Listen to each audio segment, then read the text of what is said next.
we all want to be liked. But now we want to be liked by 16 million. And will now some of us do anything to be liked? The thing is, there's this myth that technology is neutral, that it's up to us to choose how we use it. Therefore, these platforms are not responsible. It is not true. Because because these companies, not because they're evil, but they need to get as much attention as possible. They're evil. So if people look like they have a much better life than they really do. People are posting pictures of when they're really happy.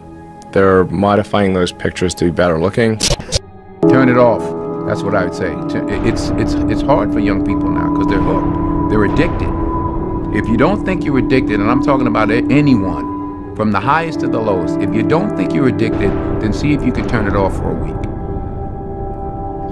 It got quiet in here, didn't it? Didn't it get real quiet? It's a tool, so we should use it. God has blessed us with free will. Now it's free will magnified, free will on steroids. You're free to go in any direction you want. It will allow you, and it's not the enemy. It's just it's just a reflection of our own free will. You know? And we all want to be liked. But now we want to be liked by 16 million. And will now some of us do anything to be liked? We used to do anything to be liked, but it was by the person in front of you. Now it's to be liked by 16 million people that you don't know.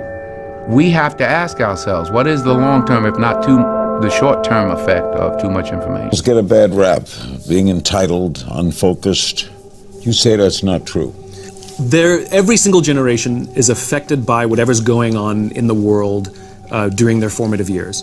So if somebody grew up during the Great Depression or the Second World War, they may grow up to be miserly, for example, or frugal, wanting to squeeze every drip of toothpaste out of the tube. Well, of course, it's because they grew up during, rations. Of course they're going to be like that. Well, likewise, this generation that grew up during the turn of the millennium, they came of age at the millennium, grew up in a time of technology that we didn't have. And it's had an effect on how they view the world. Some of it positive, some of it more challenging. My biggest concern is the unfettered access to social media and cell phones, quite frankly, because there's a biology to these things that are as addictive as alcohol, nicotine, and gambling. I noticed that. Yeah. Therefore, I don't have a cell phone. I have a flip phone. Which is wonderful. It's all I use it for is to talk. Yeah. I like the sound of the voice. Why has it overtaken us? In other words, I deliberately will not have it because I know I'd be addicted. It's about balance. It's not that they're inherently bad, and it's not that texting or social media is inherently bad, but it's when it gets out of balance. If somebody carries their phone wherever they go, like they physically feel anxiety if they put it down. When they're with their friends and have to have it up the entire time looking at the phone while they're with their friends, when they wake up in the morning and check their phone before they say good morning to the person sleeping next to them, these are problems. This is out of balance. What do they do for it, though? There's centers where you go for drug addiction and alcohol addiction. Is there a center now for? There's starting to be, but it's not yet officially recognized as an addiction in this country. And so we don't treat it as an addiction. We don't even recognize it as an addiction. So we accuse more, all generations, but it's exaggerated in the millennial generation for being entitled or whatever other...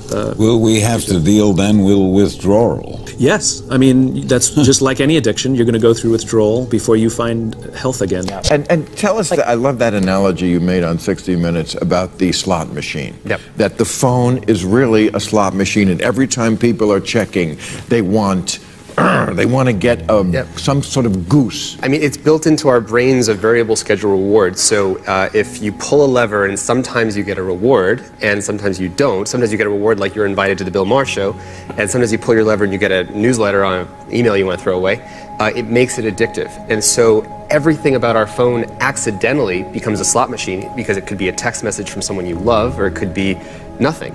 But the more frequently it buzzes, the more it conditions us to check more. And so it's obviously leading to these kind of addictive problems that everybody feels. And the reason, though, that this we need you to use it as much as possible thing comes from is because of the attention economy. There's only so much attention. The attention economy, yeah, I mean, right. Because when information gets abundant, the only thing that's left is attention gets scarce because there's only our lives to fit it inside of. So then it becomes hyper-competitive. And the reason people are stupider, to your point, is because they don't read anymore. And the reason they don't read, there's no time. Yep. Because they're doing this bullshit. Well, and because this race for attention means I have to go lower on the brainstem. So I would do better in the attention economy if I offer you a short, simple story soundbite that confirms your beliefs about the world than if I show you a complex, nuanced, oh man, the world is really complicated. We don't have time for that. And the more it invisibly becomes this slippery slope down to what we're in right now. The thing is, there's this myth that technology is neutral, that it's up to us to choose how we use it. Therefore, these platforms are not responsible. It is not true.